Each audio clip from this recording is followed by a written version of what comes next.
jaa ngeen jëf ci ànd beeg ñun ci seen télévision DTV amati mbégte ci seen débat de la rédaction bi ni ànd ak yéen àjjuma bu ne ci waxtu mel nii waxtaane réew mi tolluwaay bi ci bépp anam ci wàllum koom-koom wàllum politique wala sax wàllum justice tey nag sunu waxtaan dafay laal ñaari wàll politique ak justice ndax bu ñu waxee politique ak justice xel dem ci li xew jamono ji tembe mbirum Karim Wade mi nga xam te ne bi moom la waa PDS takk teg ni moom mooy sunu candidat waaye fi ñu toll nii tembe am na gàllankoor ci wàllum yoon ndax nañu Karim ci boppam mënta bindu wala bindu ci liste électorale yi ca code bu bees bu Sénégal soxal élection il faut nga doon candidat bala nga ko doon candidat faaw da nga doon kook da ngay am carte d'électeur bindu nekk ci fichier bi loolu lépp nag nekk ay gàllankoor yoo xam am na coow ba na gën a démb daanaka ay avocat ñu ngi woon ci kanamu attekaay bi lañ jëlee daanaka neexu leen ci wet ga itam mbirum Khalifa Sall moom it daanaka ñu ngi doon xaar ngir moom it attekaay bi wax ci ay mbiram waaye lañ gis mooy attekaay bi dafa daal di dëggal la ëttu attekaay bu njëkk waxoon mooy juróomi ati kasom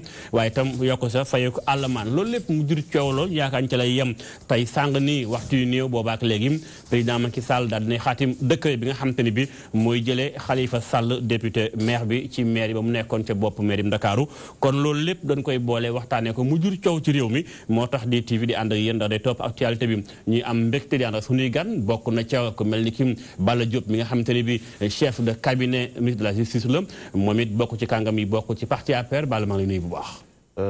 maa ngi lay nuyu Serigne Mbacké di le remercier encore une fois ci invitation bi di nuyu mes co-débatteurs donc Djibril Gning n'est-ce pas du Forum Civil monsieur le maire avec qui j'ai partagé pas mal de plateaux n'est-ce pas ak le doyen Fall vraiment ak qui j'ai beaucoup de respect et de considération maa ngi lay nuyu di ñaan ñu am un très bon débat cognitif donc voilà pour une bonne compréhension des Sénégalais et des Sénégalais. Inch'Allah nga jàkkaarloog Cheikh Sadibou Fall bokk ci kàngami PDS fi représenté fi tey candidat di Karim Wade Fall maa ngi lay nuyu. maa ngi lay fay di rafetlu sa invitation bi di nuyu sama naataango yi nekk ci plateau bi yëpp di ñaan yàlla débat bi ñu ngi def mu nekk débat boo xam ne bii daañu ci jëlee njëriñ pour mën a informer suñu concitoyens ci situation bi nga xam ne bii fi la réew mi teg ak événement yi nga xam ne bii wax nga ko léegi ñu mën ci débattre de manière très sereine et très responsable ku nekk wax ci sa xalaat de la manière la plus républicaine possible.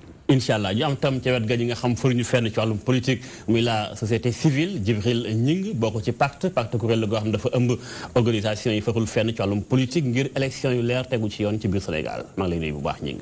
maa ngi lay fay Modou Mbacké Niang di rafetlu jotaay bi ak invitation bi di nuyu ñi nga xam ne ñoom laa bokkal plateau bi ambassadeur ministre Cheikh Sadibou Fall monsieur le maire ak Balla Diop mi chef de cabinet ministre de la justice di am yaakaar ne débat bi non seulement ñun ñi koy mëne dinañ ci jële njariñ mais réew mi dina ci jële njariñ surtout bu ñu jàppee ne fi mu nekk nii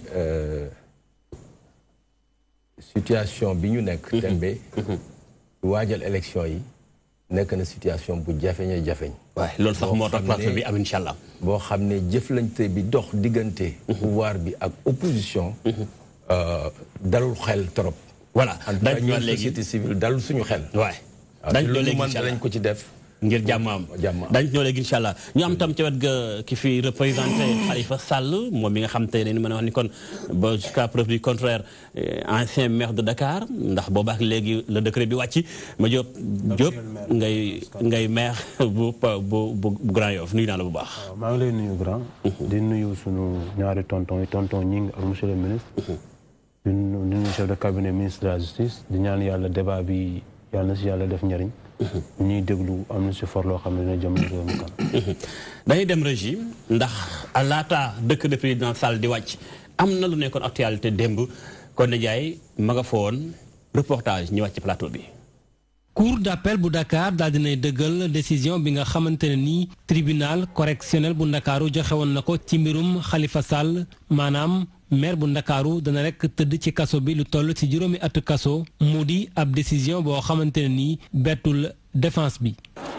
yëfu golo am na ci moom moo di nee naka na nga xamee ne que enquête bi nga xam ne police def na ko enquête boobu jaarul yoon et que enquête boobu da koo dindi sànni ko wante bu dee mbir mi mu ngi suqeekoo ci enquête police ñu ne enquête police bi baaxul dafa jalgati yoon te li ci topp yëpp ci enquête police boobu la wéeru kon bu fekkee ne que dem na dëggal la ca topp kooku atte boobu xam ngeen ne que jarul que nga jàng droit pour xam ne que atte boobu wóorul.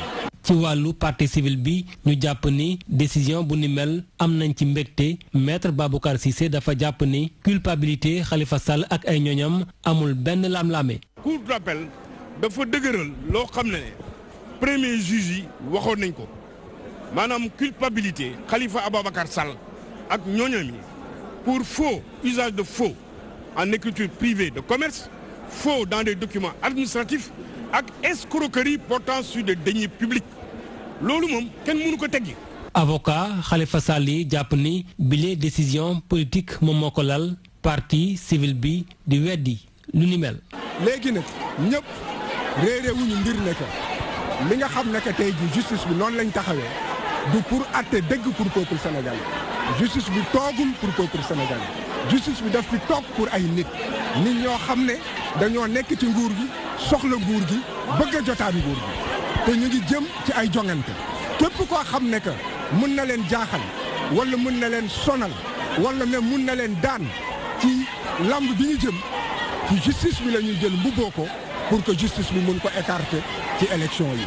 ñoom ñii musuñu weddi ne que dañuy def ay njuuñ njaaj pour jël 30 millions par mois ci caisse trésor donc di ko utiliser à des fins personnelles donc procès bi du procès politique encore une fois. gannaaw bu cour d'appel bu Dakar prononcé bi les décisions avocat Khalifa Sall yi maanaam défense bi fas yéene def ab pourvoi en cassation ñoom nag am nañu lu toll ci juróom-benn fan ngir nag mën a saisir cour suprême.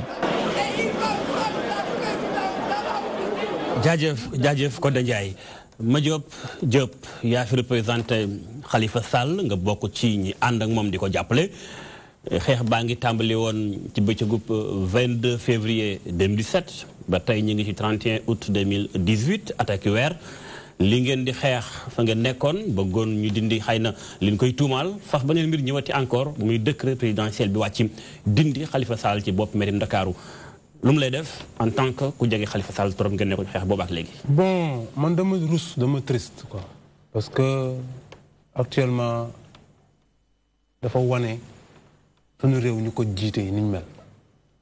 li ma gën a métti rek mooy ñu seen bakkan rotoon bi ñuy xeex pour alternance soo fàttali ko Mamadou Diop bi ñu koy boom dafa nodd ba pare ajuma ñu julli rek gaa yi boom ko ñu doon xeex injustice. Macky Sall dem campagne ji nekk Dakar di xeex ñu wax ne ku génn deuxième ñëpp ñu jàppale mu génn deuxième accompagné mu jël nguur gi mais dañoo fogoon ne leneen lay def xam nga lii décret bi pour man valable pour man existé wul pour man baaxul. foo teg loolu. parce que soo xoolee décret bi visa yi dañuy def vu la constitution def ay loi def vu l'arrêt de la cour d'appel de Dakar def sur le rapport du ministre d'abord par rapport ak code général du collectivité locale boo xoolee rapport présentation bu ministre bi dafa ne d'abord le tribunal de grande instance hors classe de Dakar siégeant en matière correctionnelle a dans son jugement rendu le 30 mars c'est hier 30 août. Non, le 30 mars, c'est le premier jugement. Ah, ok, premier jugement. Voilà, je me suis trompé, c'est le premier jugement. Nous encore, condamnation encore le 30 août. Actuellement, Khalifa Sall, de une notification, arrêt cour d'appel. Donc, nous avons un arrêt d'une cour. L'intéressé, a une notification. J'interpelle le ministre de la justice. Il faut le dire la notification. Mon pour viser le président arrêté. Arrêté. Et arrêté, Khalifa Sall jotagu ko amagul notification bi. Arrêté bi génnagul. Prononcé nañu. loolu rek ndax doy na tax nga ni décret bi nekk lu valable. boobu mooy prononcé nañu verdict bi. mais arrêté bi génnagul. Intercept jotagu ko. naka la ko ministre bi mën a jëlee moom jiitu l'intéressé te ba tey si Khalifa à 18h jotul arrêt bi. Deuxièmement dañu ne par rapport ak code général des collectivités locales. Le ministre dafa viser l'article 135 du code général des collectivités locales. Bien sûr, oui. Mais dama rus. ndax lan encore une fois. dama am gàcce. Parce que boo xoolee arrêt court boo xoolee rapport présentation bi. benn fois laa si lire rek. dafa ne les dispositions de l'alinéa 3 de l'article 135 du dit code qui prévoit en cas de condamnation la révocation des maires et des adjoints par décret motivé. Article 135 bi 134 du code général des collectivités locales li muy wax. Mais ministre bi li tax mu rus da ko waroon jël ba mu jeex mais malheureusement jël ko mu jeex dafa ne les dispositions du code pénal sont applicables à tout maire qui aura délibérément donné sa démission dont l'objet serait d'empêcher ou de suspendre soit l'administration de la justice, soit l'accomplissement d'un service quelconque. Déjà, fille, taxul ñuy wax mooy article 34 bi. moom le visé. Tout article 35. ñu ne lorsque le maire ou tout autre conseiller municipal est condamné pour crime,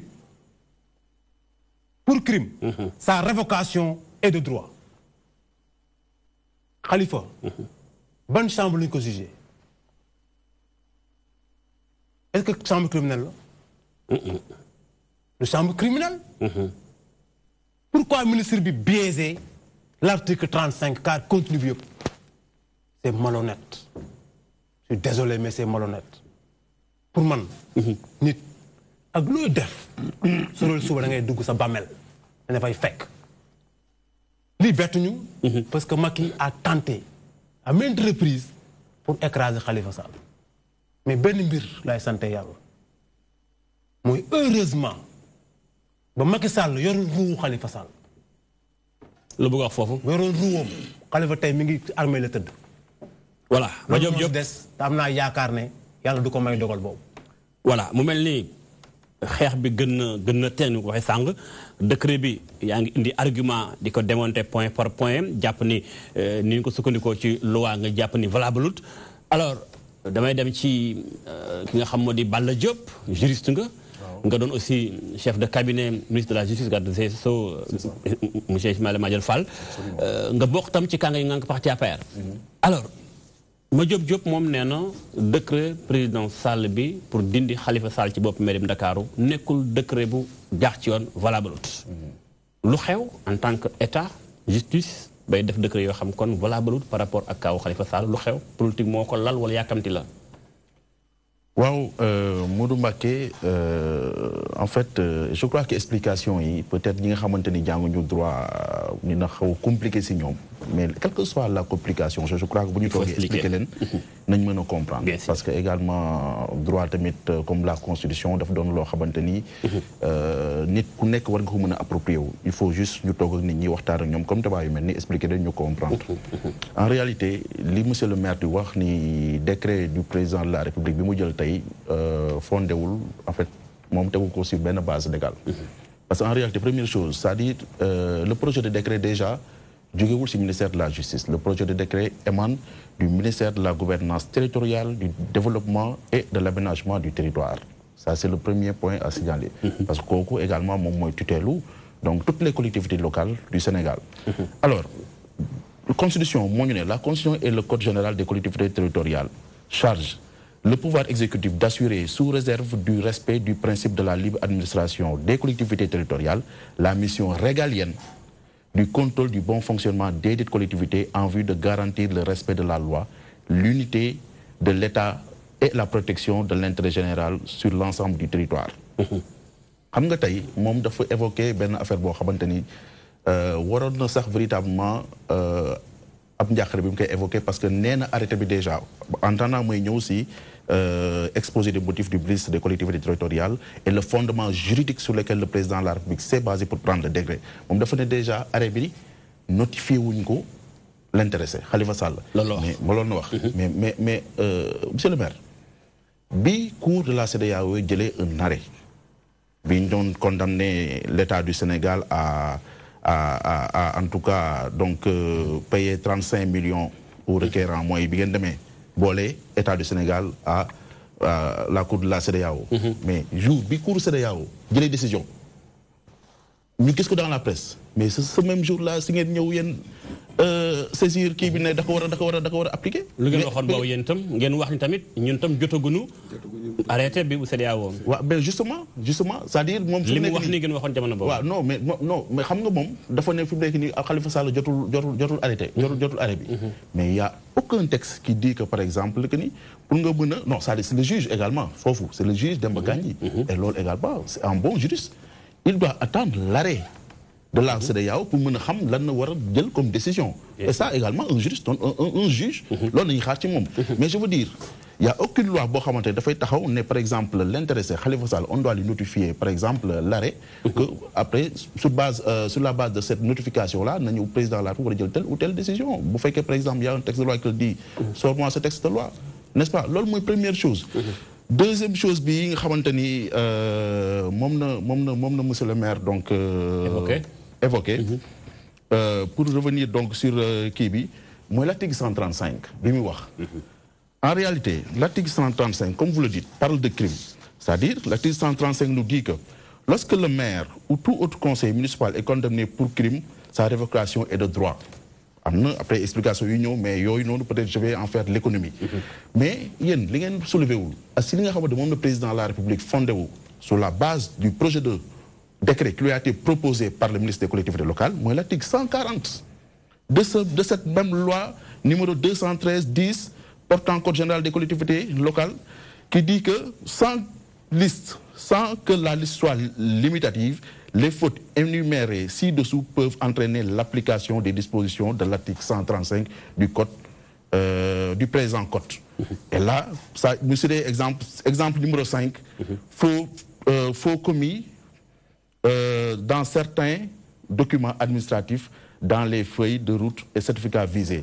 mais foofu noonu la ndax Khalifa Sall véritablement fa na ko loi bi keppee ndax Khalifa Sall dañ ko condamné pour faux usage de faux sur l'écriture de commerce, faux usage de faux sur documents administratifs et escroquerie portant sur des deniers publics. Justement, monsieur Diop foofu la ñu bari amee problème bi ndax dañoo jàpp ni Khalifa Sall yaa ngi naan dañ ko condamné mais ba tey am na pourvoi en cassation bi nga xam ne ko koy xaar président Sall fi ñu toll nii fan lay sukkandiku ba wax ne leen tuumal Khalifa Sall am na ndax dese na ko beneen ëttu àttekaay bu war a wax ci wàll gi. mais justement mooy li ma waxoon sànq jël ngeen ma ne la constitution mooy suñu càtt ndeyu réew ak collectivité locale moom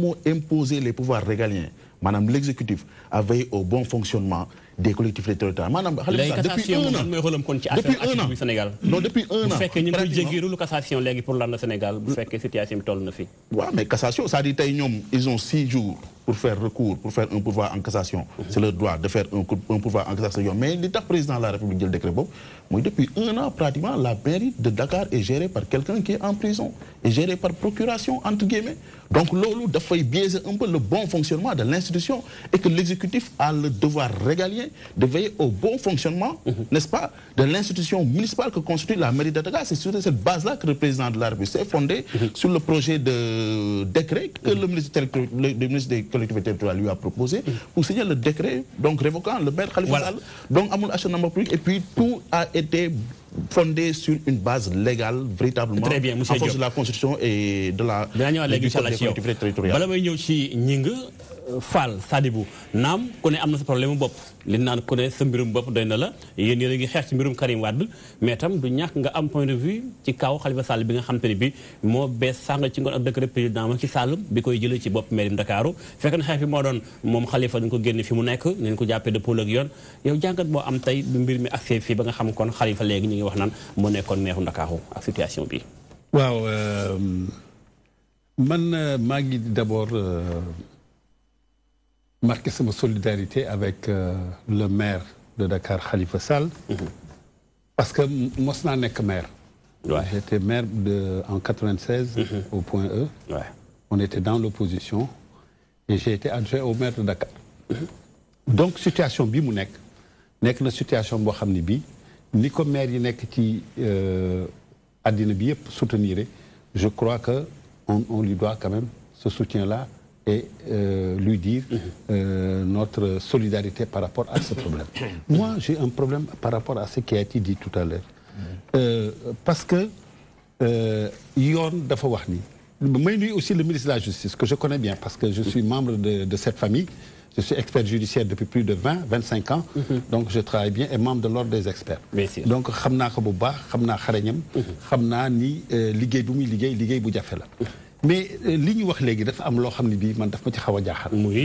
muy dañ ni nit tant que amuloo condamnation définitive. Normalement tu es présumé être innocent. Je comprends préoccupation au gouvernement parce que c'est dans le code général des collectivités locales que en tant que organisme de tutelle, même si la tutelle n'existe plus parce que les trucs se gouvernent de manière autonome. Décentralisation bêta. Préoccupation mais beaucoup état mais c'est légitime. Mais l'autre préoccupation moi sur le fonctionnement des collectivités locales daf ko war a fondé en ci loo xam ne bii. méngoo na ak droit. Parce que quand même Khalifa Sall quoi qu'on dise bu ñu xoolee le principe de double juridiction bi am ci loi bi bu ñu la condamné en première instance am nga droit dem appel bu ñu la condamné appel amuloo lu la ca neex am nga droit ba dem cassation. mais Khalifa Sall en tant que juriste loolu la nekk donc pour le moment. waaw justement li nga bëgg a poser question mooy Khalifa Sall li ñu koy tuumaal. am na tant que amul benn jugement définitif bu ko amul. ñu wéeru ci jugement en appel bi nga xam ne bii. moom la te jugement boobu am na lu bare lu ñu ci mën a wax. notamment les procès-verbaux de police yi nga xam ne bii supprimé nañ ko. ñu wéeru ci pour jël un décret. boo xam ne bii maanaam dañuy retirer Khalifa de ses fonctions de maire de Dakar. Moi en tant que juriste en tant que citoyen. ça me paraît suspect. et loolu il faut que vraiment ñu waxaat ci parce que ça conforte les gens. Qui disent que le procès Khalifa Sall n'est pas un procès boo xam ne bii waxu droit lañ fay wax mais waxu politique moo ko lal ndax bu ñu président seetoon yoon rek Khalifa Sall fi mu nekk il est totalement innocent il n'est pas condamné définitivement il a encore une voie de recours boo xam ne bii war na ko may mu dem cassation. il est sous les liens de la détention. Oui d'accord mais il est sous les liens de la détention mais est-ce que tey état bi war na mën a prouver est-ce que état bi oui mais attendez la mairie le maire c'est le patron mais la mairie ne fonctionne pas qu'avec le maire.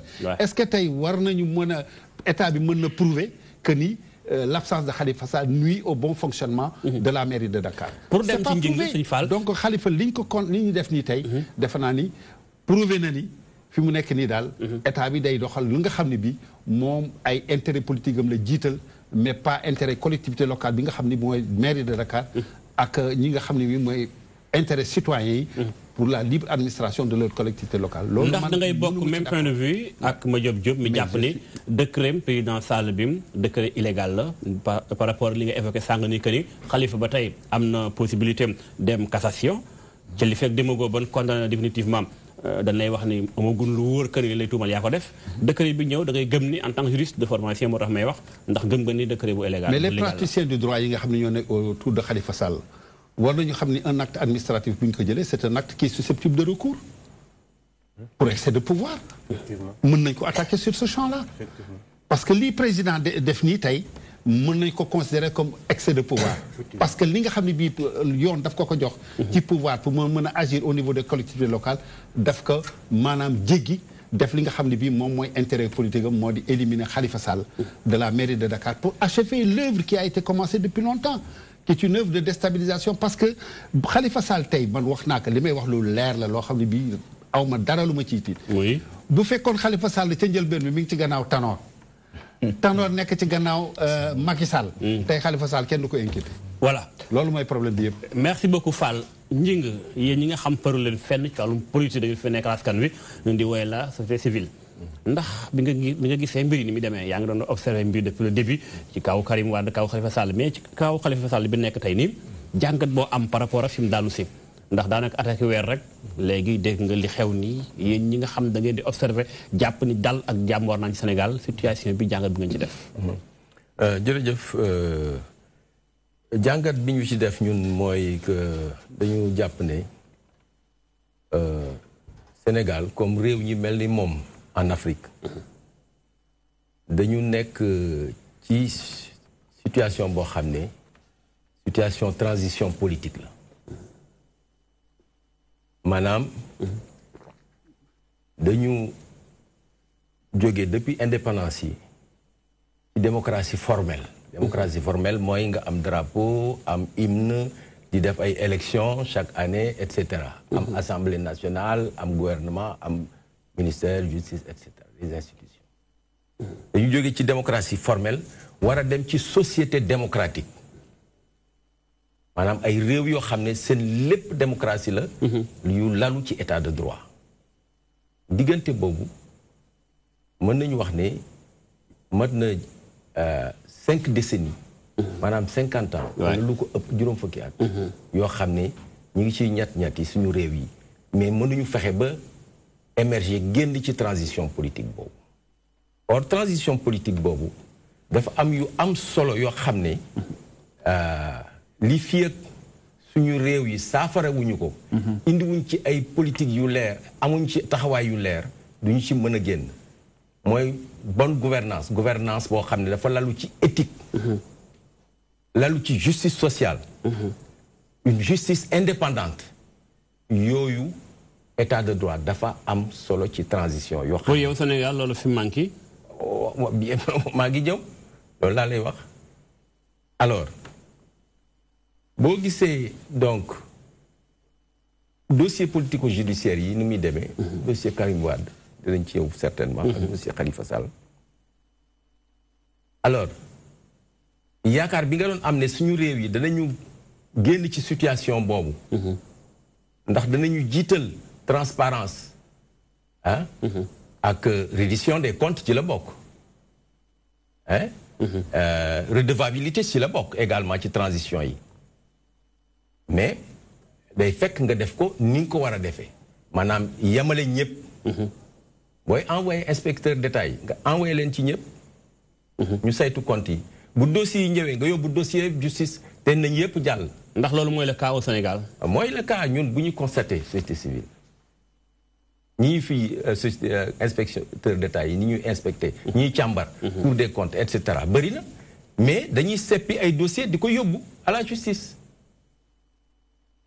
loolu moo ci nekk li ciy ñuul. di tey xel wane ne amul une volonté politique résolue. pour sortir de cette transition politique pour appliquer des politiques de redevabilité et de reddition des comptes maanaam une gouvernance boo xam ne dafa lalu ci éthique. justice sociale ak indépendance bu justice. bu dee ci kaw Khalifa Sall bi. waaw ndax lii fi mu tàmbalee fi mu as nii tey bett na la ngay wax wala déet wala lii nga ci foogoon. ah bett na ma bettuma. parce que bett na ma parce que yaakaaroon naa ne bi nga xamee ne condamné nañ ko en première instance. ñu yóbbu dossier bi CEDEAO Cour de justice CEDEAO. ñu ne dañu violer présomption d'innocence am. waaye dañu violer immunité parlementaire am. dañu violer son droit à une justice équitable. yaakaaroon naa ne danañ ko bàyyi danañ ko waxuma ne duñ ko condamné. dana am wàll xëy na guñ ko condamné mais danañ ko bàyyi même su fekkee ne décret bu mel ni. chef de l'État mën na ko jël ne dama koy dindi ci mairie bi comme lii condamné nañ ko xaalis bi wax nañ ne moo ko jël li mu indi ci preuve doyul. danaa ko dindi ci mairie bi waaye ñu bàyyi ko waaye supprimer les annuler les PV de police yam foofu. ana conséquences yi nga xam ne. ñu ngi découler de ces PV là. waaw ndax dafa mel li mooy conséquences PV yi da ngay bu fekkee dafa am ay jeexital yu mu am. ci na jugement bi demee. da ngay dabu loolu da nga koy dabaatal ni ñu ko waroon a dabaatalee nag. mooy ñu bàyyi ko mu dem waaye ñu ne ko comme lii yaa ko def. ñu jël décret bu mel nii maanaam. génn ko ne ko bon da ngay génn mairie bi. voilà et cetera. alors mais en définitive jàpp naa ne décret bi laata ñu ko doon jël waroon nañu xaar ba mu am condamnation définitive maanaam mu dem cassation. ñu confirmer soog a jël décret bu mel. voilà nañu wax léegi ci yow incha allah mu Djibril Gningue. voilà monsieur le maire. Sàng Balla Diop wax na ko juriste bi nee na li tax président Sall jël décret bi daal di jëlee Khalifa Sall ci bopp mairie Dakar mooy booy xool Khalifa Sall mi ngi kaso attaqué weeru baak léegi mairie Dakar dafa war a dox moom dafa jàpp ni kon absence boobu am foofu diggante boobu ci la président sukkandiku ak bànqaas bi yor lépp luy collectivité locale ci biir Sénégal. am inquiétude. ndax su fekkee un juriste mooy wax loolu. lu tax nga wax loolu. maire Khalifa Ababacar Sall. il est en prison depuis 1 an et demi. mais est-ce que am na une fois bu ñu tenirul une session ordinaire au niveau de la ville de Dakar. mais ndax mi ngi am ni mu war a amee. attends je viens. dañ ne chaque trimestre. le maire daa war a tenir une session ordinaire. nañu xool est-ce que bu ñu ko jàppee ak léegi loolu respecté nañ ko. te chaque trimestre. mu am quorum. amul benn conseil municipal loo xam ne quorum amu fa. te day nekk sous la supervision du préfet de Dakar. est-ce que am na at boo xam ne tëj nañ ko te votuñ budget ville de Dakar amul. est-ce que am na mois bu ñu toog fay ñu salaire ville de Dakar. c'est le maire qui signe les mandats de paiement des salaires.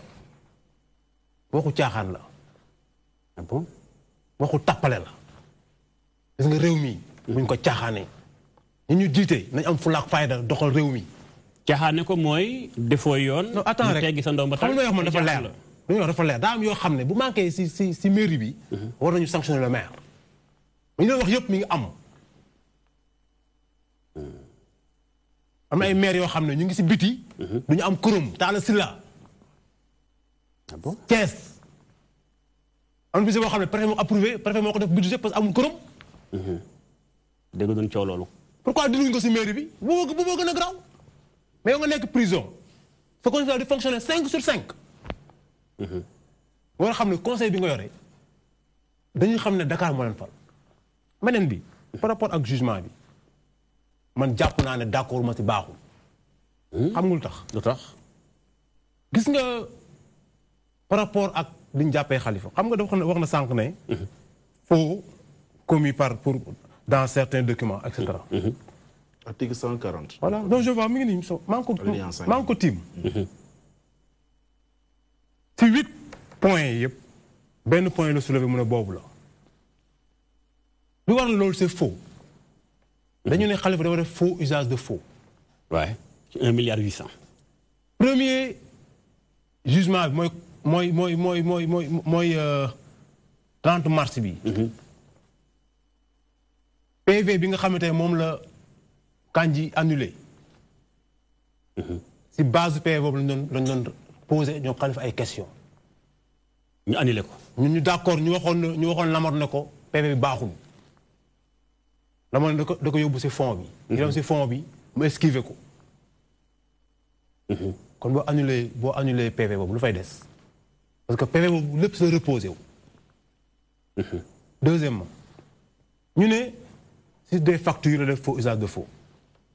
le maire ne signe pas sur des factures. Il était maire, monsieur le maire. Le maire ne signe pas sur un PV de réception. Le maire n'est pas membre de la commission de réception. Ay nit lay tànn ne la yéen commission de réception. Le maire, il vise le PV. Pour mu amee responsabilité en tant que maire. Deuxième chose. ñu ne il prenait tous les mois 30 millions. Denrées riz, ceeb, diwlin. 30 millions multipliés par 12, ça fait 360 millions. Nous savons en matière de comptabilité, le comptable est plus responsable que l'ordinateur. Le percepteur, qui paye tous les mois 30 millions, fait que c'est illégal, il faut un top fractionnement de marché. Parce que si le budget, les dépenses diverses, on va faire 360 millions. Donc, appel d'offres là. Appel d'offres là. C'est technique, hein? Oui, bien sûr. Appel d'offres là. Pourquoi 360 millions appel d'offres, percepteur nangu ñuy fay chaque mois 30 millions. jàdd yoon la. te mu am rubrique boo xam ne am na denrée alimentaire. léegi Khalifa moom fa la nekkee responsable si ay bu ñu signé PV réception moom la mooy responsabilité. Mais c'est la personne morale de l'institution. Attends, je viens. Man, quand vous parlez de mon déglu, de mon date. Je veux que Sénégalais yi atte. Sénégalais yi déglu ñu. Xam état bi ñu am nii dictature la ñu bëgg a def Sénégal. déedwaay. Et cela ne passera pas. te nga ñun ay gor lañu. kenn duñu jéng. suñu bakkan la ñuy teg mais kenn duñu jéng. parce que nag Macky Sall won nañu ne xeex ak policiers yi du la may dara. dañ xeex Macky Sall fi ko nit ñi waroon xamee jikkoom rek mooy ba ñu xeexee di place de l'indépendance moom mu daw campagne yi war a xam ne kii bu faloo war ñëpp. mais monsieur le maire le moment où président Sall tam ci programme am bokkoon na ci rupture bonne gouvernance ndax li nekkul ci projet yooyu. waaw non xam nga wax naa sànq ne man dama rus bi ñuy rey Mamadou Diop sama kanam la dafa noddu ba pare ñu jël ajuma ñu rey ko doon xeex injustice Macky Sall dafa tànt lu nekk pour Khalifa Sall ñëpp li ne Mbaye Ndiaye ministre d'État mu ne Khalifa su bëggee jëlaat mairie Dakar na ñëw APR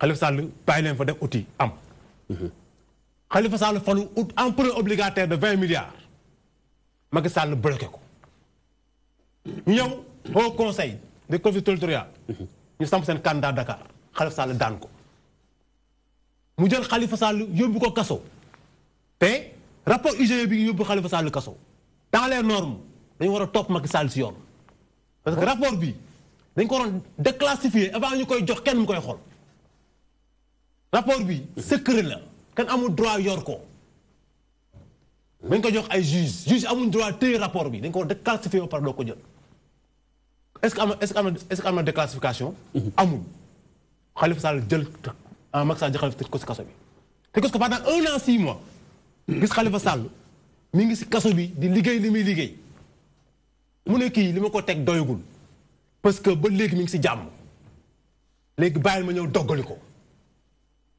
parce que pour moom xamul ne Khalifa endroit mi am Macky Sall amu ko moo gën a politique ko nekk homme d'état lii c'est terre à terre nga Khalifa Sall bi nga condamné woon définitivement moom mooy njëkk a jël décision bind ne moom bàyyi na yi nga association des maires francophones bi ñu teyee Khalifa dafa bind lettre de démission dana je démission gars yi déplacé wu ñëw ba Sénégal ne ko doo bàyyi parce que gor lañ ko seqal mais xam nga foofu lay daanale ah c'est que li am solo mooy ñëpp xam fi réew mi jëm waxaat naa ko waxaat léegi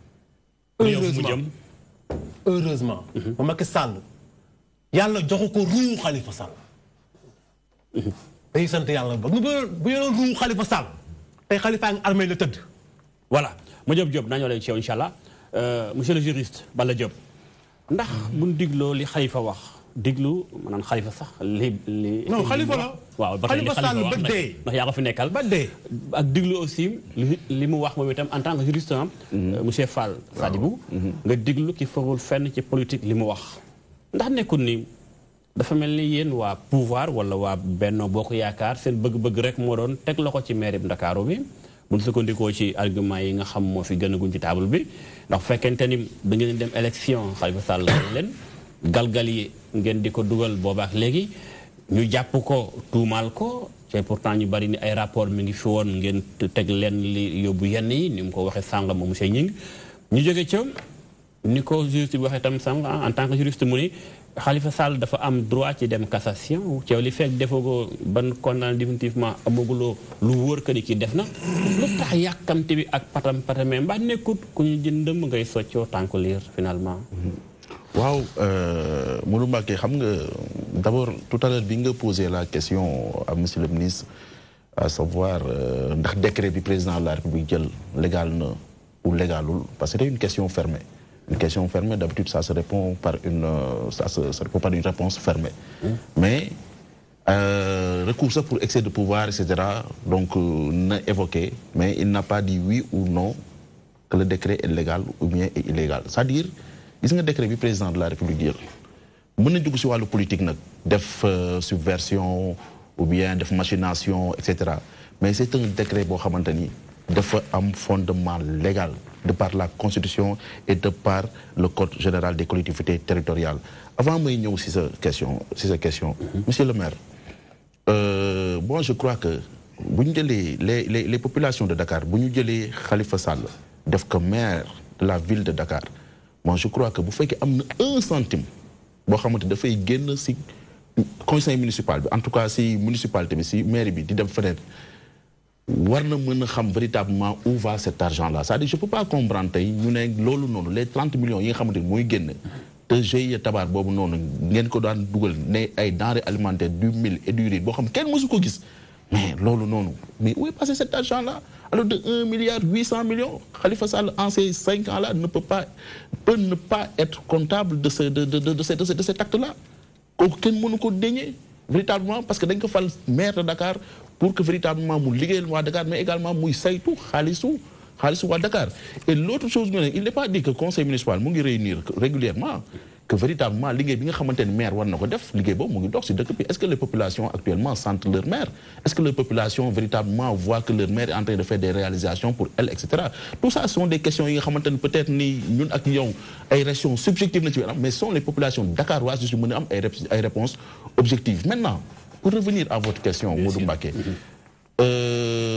xam nga bon c'est vrai bi ñu demee élection locale 2014 loolu on vous le concède dem nañ élection locale on a perdu la mairie de Dakar et bëggoon nañ gagné mairie de Dakar. mais ba su jógee ak léegi ban élection nañu dem à Dakar te ñoom ñu ngi fi on a fait le référendum n'est-ce pas oui ak non ñoom ñu def des intoxications des informations les nouveaux droits initier affaire góor jigéen etc. mais on vous a battu à Dakar.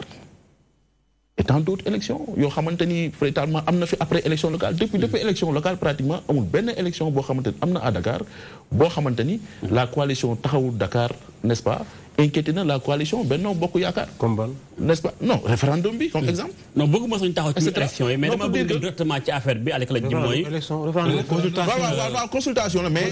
d'accord consultation citoyenne la c'est vrai mais au moins sénégalais yi dañuy laaj lu ñu xalaat c'est-à-dire non d'accord mais au conseil des collectivités locales. pour am sax campagne. bàyyi ko mu yegal léegi ñu après ñu je sais que le référendum c'est une consultation citoyenne c'est une consultation citoyenne mais dafa am tamit relan maanaam relan boo xamante dañuy seet di xool ndax mën nga àndal wala àndaloo man n'est-ce pas élection au conseil des collectivités mu ngi fi Bala Diop n'est-ce pas et tant d'autres donc oui s'il vous plaît dama bëgg ñu les élections des collectivités locales s'il vous plaît monsieur Fall dama bëgg ñu avancer un peu bañ a taxaw ci élection yi ngeen gagné woon ak toppaat ko day jël temps. non dañoo gagné woon dañoo sàcc législatif dañu ko sàcc monsieur Diop s'il vous plaît gagné wuñu s'il vous plaît dama bëgg ñu dem directement droit bi mooy dem est-ce que tey nekkul woon ni politique dëgg-dëgg yàkkamti jël mairie Ndakaaru moo tax situation bi dem nii.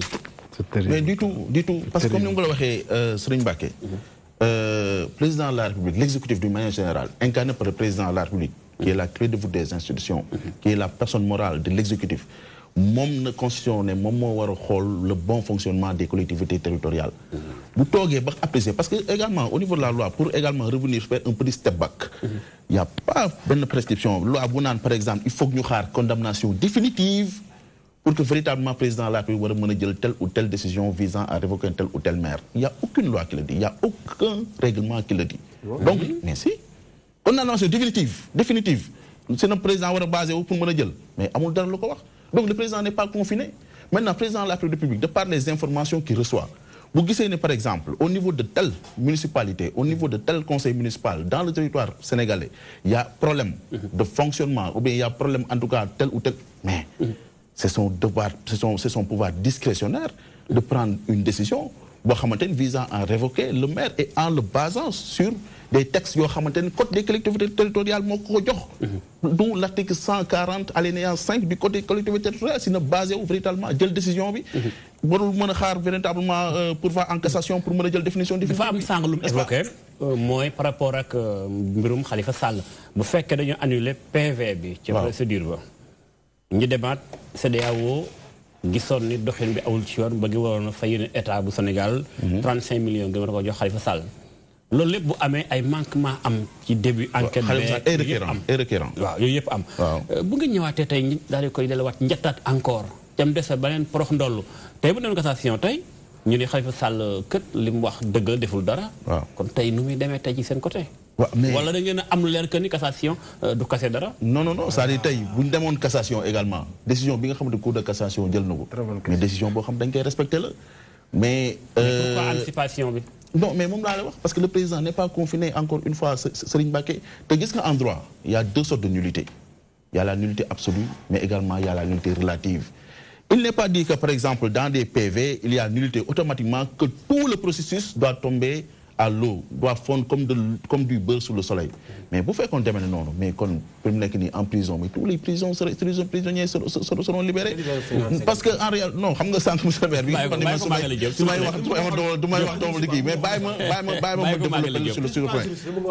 c'est-à-dire au niveau du procès verbal. Comme nous avons arrêté CEDEAO, parce que arrêt CEDEAO n'a jamais dit que Khalifa Sall doit être libéré. Ça a défendu Khalifa Sall la notification. Wow, il n'a pas eu l'assistance d'un avocat au niveau de la garde à vue, n'est-ce pas? La présomption d'innocence a été violée et que de la du moment où il est député, moment yi nga xam ne ko defee boobu non c'est illégal trois yooyu nekk mais la cour n'a jamais en tant que juriste aussi en tant que juriste yow est-ce que nag bu rombee parti bi nga bokk muy APR wala ma jóob mi bokk ci ay PS mbaa dara fa man di bokk léegi en tant que juriste acteur ci wàllum droit boo déggee naa la kat Sénégal dañ ko condamné ni ko ni nga attee même bu doon benn Modou Mbacké mi ñàkk solo da nga ko jàpp ci awul ci yoon rek en tant que état de droit fi ñu toll tey 50 ans après indépendance. ndax nekkul kersa dëgg ci en tant que yow en tant que juriste. non du tout parce que cour de CEDEAO également dafa jël une décision claire c'est-à-dire si la cour de la CEDEAO dafa jàppoon ni Khalifa Sall li ñu ko jàppee du yoon et que dañ ko war a libérer mais da koy bind noir sur blanc comme quoi que dañ ko war a libérer. réparation loo ci mais réparation na wax. looy dégg réparation. réparation dommage et intérêt. C'est-à-dire l'État du Sénégal doit payer à Khalifa Sall moralement et au requérant 35 millions. 35 millions. Voilà ce que la Cour de la CEDEAO a dit.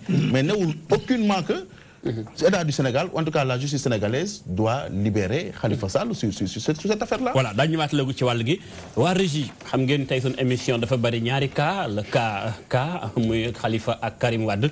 ñu ngi ci kaawu Khalifa Sall ñu demaat régie ak beneen mbir seetaan extrait Oumar Sarr moom itam ñëwaat ci beneen mbir mu soxal Karim Wade bi nga xam te ni bi waa PDS mi ko samp ni mooy seenuf mbër moom itam mi ngi ci guddi gu bët setagul dafa mel ni sax moom daanaka bëy xaw naa way mbuus ñu teewlu ko ñëwaat ci plateau bi.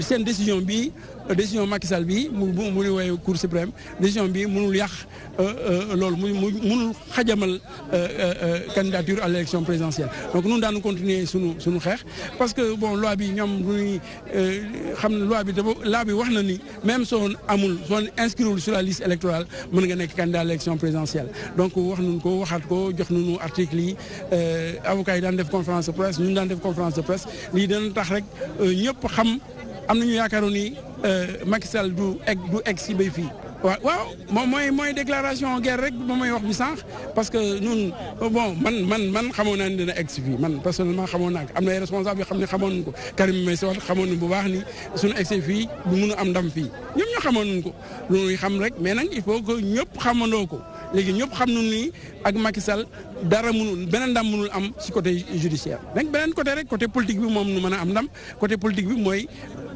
xeex wax ak nit ñi jëlal seen bopp xeex boobu jàppale seen bopp mobiliser wu partout et daaneel régime bi parce que loolu aussi loolu rek Karim dana ñëw ñoo ngi xool ban moment lay gën a ñëw donc lii changé wul dara si suñu programme bu nu amoon ne non ñu ñooy xool ñoo ngi def parrainage bi léegi déjà ñoo ngi commencé parrainage bi le 8 suñu paree parrainage bi rek moom dana ñëw incha allah jëlee muy Omar Sarr coordinateur national du parti démocratique sénégalais information bi ñu jot sàng mooy yéen Madiop seen partisans yi ànd Khalifa Sall ñi mel ni yow ñu ngi ci mbedd mi ci autoroute fi tolloog Padoua lu sori loolu commune Banda Diop instant bi xale yaa ngi foofu ak ay kilifa di yëngoo ko yëngal di baare dem beeg dikk bi loolu kon nañ ñëwaat léegi ci wàll gi alors Fall ci yow laay ñëw bala ma ñëw ci sëñ bi ñing yow yaa ngi doon wax sànq ci mbirum Khalifa Sall waaye itam am ngeen benn problème seen candidat bi moom itam dafa mel day bu defu ndànk li dal Khalifa lu ko raw sax dafa far dal Karim Wade seen candidat bi te mooy da ngeen wuti ba yeen candidat xëy na par rapport situation bi mu toll fii.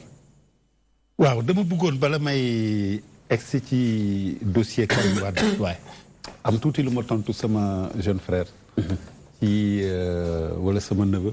waay ci wax ji mu wax léegi interpellé ma ci le décret, la légalité ou non du décret. Mais la légalité ou non du décret, c'est pas à moi de l'apprécier. Quand je parle de recours pour excès de pouvoir, ça veut dire que ñi nga xam ne bii ñoo am intérêt pour wane ni lii nga xam ne bii décret bi def na ko tëral nañ ko ci décret bi ñooñu ñoo war a dem saytu ko mais ñun mënuñu toog wax ni ndax décret bi c'est légal ou illégal, c'est à eux de voir avec leurs avocats.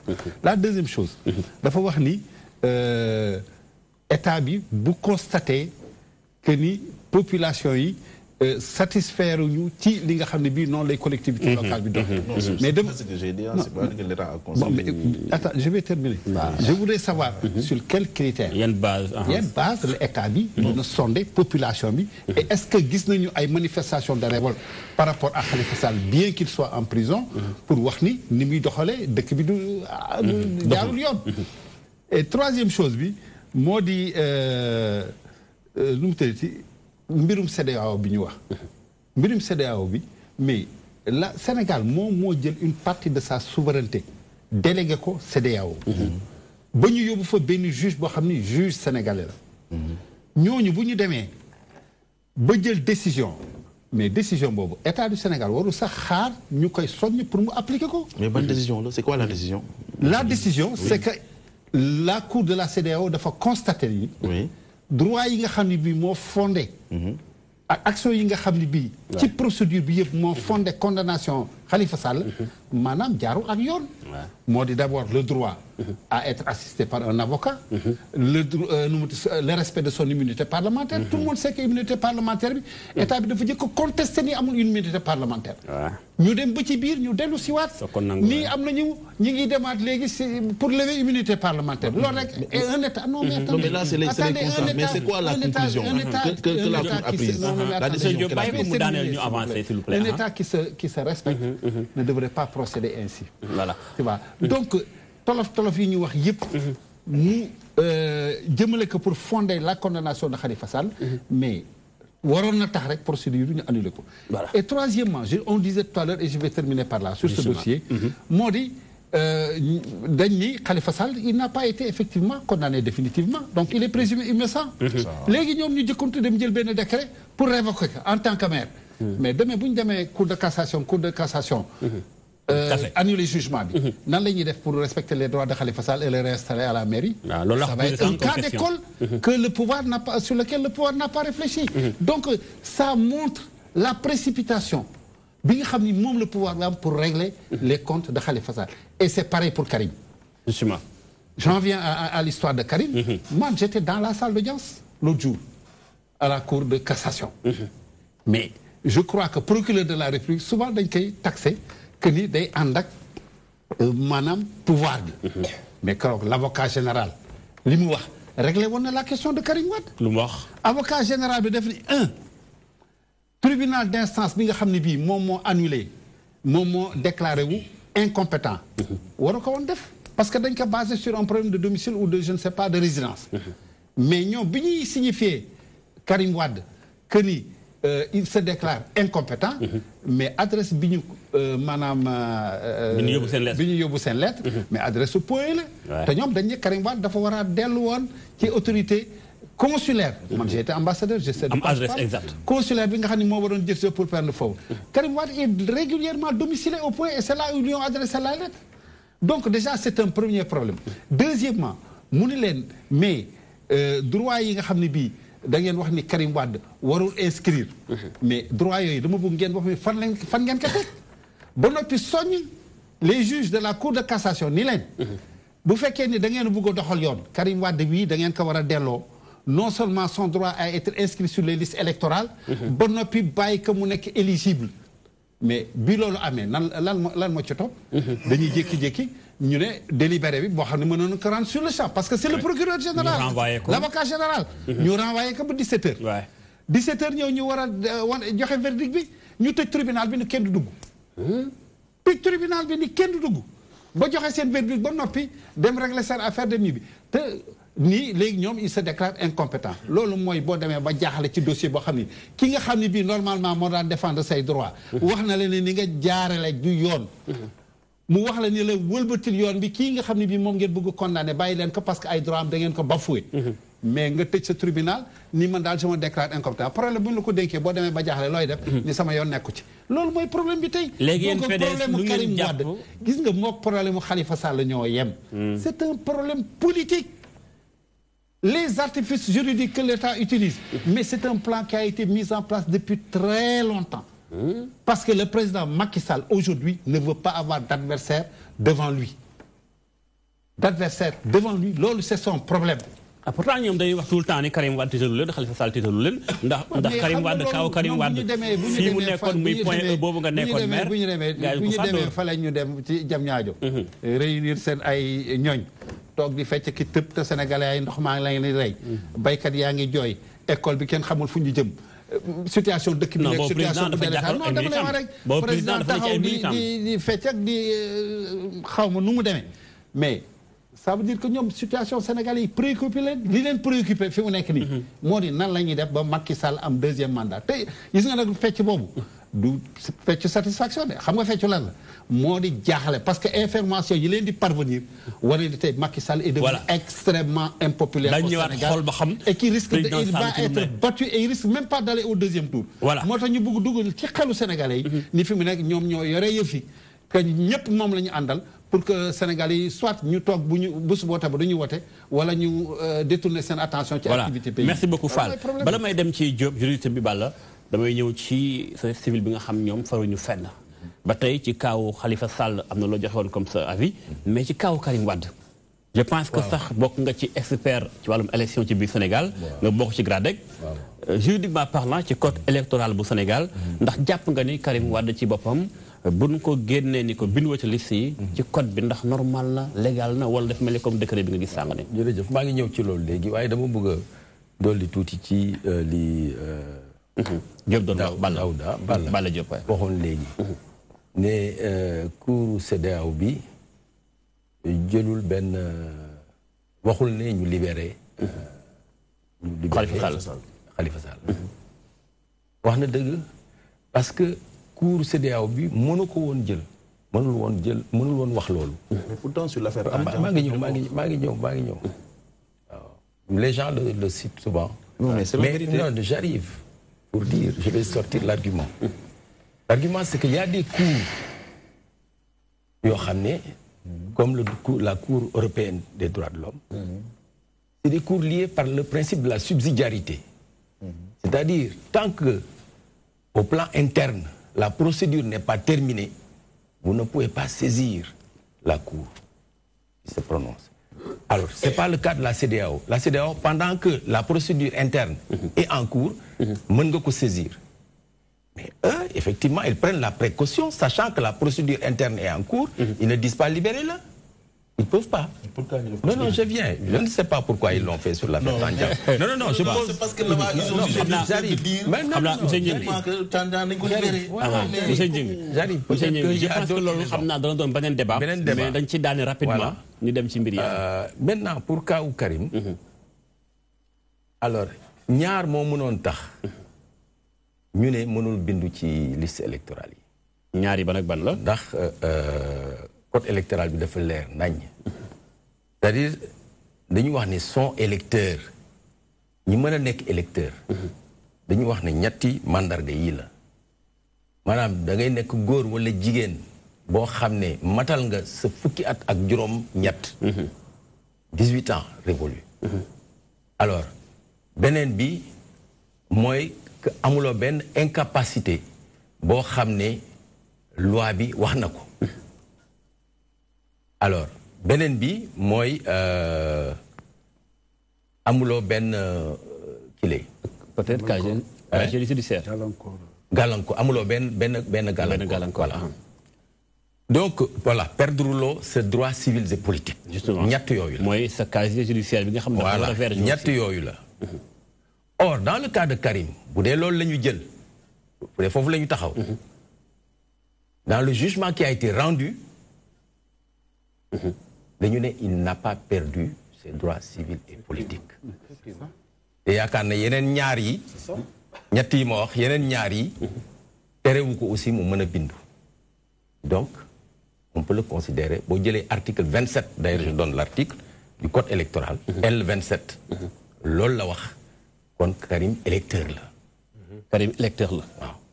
bon li am ni kon. maa ngi ñëw beneen bi mooy bi nga xamee ne nguur gi daf doon wax affaire u Karim. waxoon nañu article 31 ak 32. waay L 31 32 maanaam buñ la condamné 5 ans wala pour nangam et cetera da ngay doo mën a bindu ci liste électorale yi. mais ñaari article yooyu dafa nekk problème. parce que dafa am ay auditeurs yoo xam ne ñoo ñëwoon 2010 2011 auditer fichier électoral du Sénégal. avec le concours de l'Allemagne, de l'UE et des États-Unis, l'USAID. Alors, bi ñu càmbaree fichier bi ci recommandation yi ñu joxe woon. les 108 recommandations. waxoon nañu ne article L31 ak L32. war nañ ko xoolaat bindaat ko pour méngale la condamnation et l'exclusion sur les listes. C'est-à-dire cet article boo ko jàngee ñaari article yooyu. faa ja xoolaat. wanewul. méngalewul ñaar yooyu. méngoowul ñoom ñaar. waaw waxul ne ci anam yi ak anam yi bu ñu la ci condamné dañ lay didi ci liste yi. auditeurs yi ñëwaat 2018. xam ngeen ni càmbaraat nañu defaat nañu audit du fichier 2018. ils ont repris la même recommandation. ñële c'est R8. R9 plutôt, ni c'est R28, leur recommandation. Ils ont dit qu'il faut revoir article L31, L32 pour méngler condamnation avec exclusion. Et ils disent conformément à l'article 730 du Code de procédure pénale.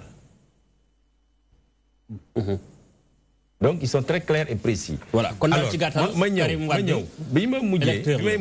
décret bi nga xamné mo def révision m'ont institué la révision des listes électorales. Du 1er mars au 30 avril. Décret Bob dafa wax ci article 4, alinéa 3, que la production d'un acte justifiant la radiation est toujours demandée en cas de décès ou de condamnation à une peine privative des droits électoraux.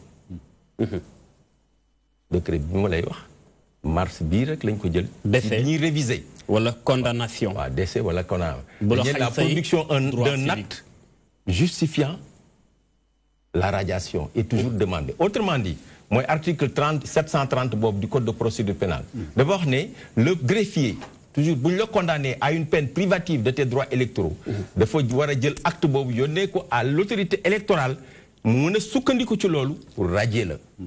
Voilà. Je pense dans le cas de Karim, je crois qu'il n'y a pas ça. Voilà. Parce que incompétent, etc. On laisse les gens dans le flou. Je pense que si on est dans un pays de droit, nous ne kii kat lii moo tax ñu dindi ko parce que nit ñi ay nitu xel lañu ci réew mi voilà bala may dem ci Madiop ci yow lay ñëw en tant que juriste aussi lu xew yéen juriste yi ànd ak président Macky Sall da ngeen a jàng droit bu yeneen juriste yi jàngul wala da ngeen a am beneen code bu ngeen di doxee boo te code bi Sénégal yëpp xam lu xew exactement explication boo joxe askan wi ba ñu mën a xam ndax li nga xam moom la ñu ngi wax sàng ni dafa toj article par article expliquer lu leer ma bëgg a dilu sa avis ba xam exactement fan ngeen teg ni Karim wërta mën a doon électeur bay doon candidat. waaw xam nga Modou en fait il n'est pas dit que juriste yi nga xamante ni ñooy ànd président Macky Sall ñooy jël ay décisions yoo xamante ni elles valent erga omnes c'est-à-dire ay décisions de justice la. yoo xamante ni ku nekk am nga sa interprétation mais toujours est-il que les décisions de justice après ñoom ñooy prévaloir je crois que même si affaire Karim Wade bu ñu demee si cappaandaw gi c'est le conseil constitutionnel après qui va mooy wax ndax Karim Wade mën a nekk candidat ou mënul nekk candidat mais avant may ñëw ci loolu dama bëggoon tuuti rappeler doyen qui est juriste également bi wax ni la notification bi ko tribunal bi di def da ko defal Karim Wade au niveau de son domicile qui est au point E. En première année de droit dañuy jàng lu basique quand on donne des sujets en droit civil concernant la personnalité juridique avec la naissance, la mort ak l'identification de la personne. Dans l'identification de la personne am na la notion de domicile et la notion de résidence. Oui. N'est-ce pas? Donc tey man actuellement dama jàpp ni Karim Wade a son domicile à Qatar, mais à Doha, mais sa résidence au point E. Le juge également dafay basé wu ci yooyu parce que man li c'est mon problème principalement et ça bëggoon naa ministre, monsieur le ministre nga éclairer par rapport à ça. Karim Wade qui veut être candidat à la présidentielle de 2019. nga ne dama bëgg a jël réewu Sénégal. Mais pourquoi? Parce que l'élection locale yi nga xamante ne moom la perte en 2014 Karim Wade mu ngi doon mu ngi voté au niveau du point E. Mais pourquoi quelqu'un koo xamante da nga bëgg ne président de la République du Sénégal dama bëgg jël nguuru Sénégal ngay dem di inscrire au niveau de Doha, au niveau de Qatar, tout en sachant que yow moom nga inscrire nga foofu campagne la jot sax nga war a ñëw si dëkk bi campagne mais le jour ji fooy voté xanaa du ma ne day jël avion le jour ji daw Qatar voté ji ñëwaat affaire c'est-à-dire monsieur Diop non li ngay wax ni c'est important mais xam naa loolu mooy c'est-à-dire bon sens waaw loolu benn mbir la bon sens rek déjà d'accord daf naan mais qu'est-ce qui se passe au niveau léegi dafa am lu posé woon ci argument bi ñi ngi joxe sànq s'il vous plaît dafa am argument bu ñi ngi joxe sànq waaw indi article yi nga xam mooy 27 bi war a tax ba Karim ci boppam war a ma doon candidat ndax day am droit am doon électeur indi da argument ba ni Karim électeur la ban argument ngay joxe techniquement ba tax ngeen ni Karim du électeur bala ngay tontu ma xool bokk nekk en ligne salaamaaleykum. waaw asalaamaaleykum. waaleykum salaam wa rahmatullah. waaw man sëñ bi man dama bëgg a wax ci côté nguur bi ak ci côté opposition bi yëpp laa bëgg a wax. tur beeg foo nii wooyee. maa ngi leen di wooyee Amérique Chérif laa tudd. Chérif ñu lay déglu Chérif. waaw ma ne. mais man dama jaaxal suñu réew. lu xew. mais lan mooy suñu objectif finalement. parce que lii nguur gi lii xew ni Sénégal actuellement am na fii Amérique. mais c'est objectif. parce que man dama gisul koo xam ni kii. Cour suprême tëj na la. amende na 138 milliards. pour nga fay ko réewu Sénégal. yow sa casier judiciaire yàqu na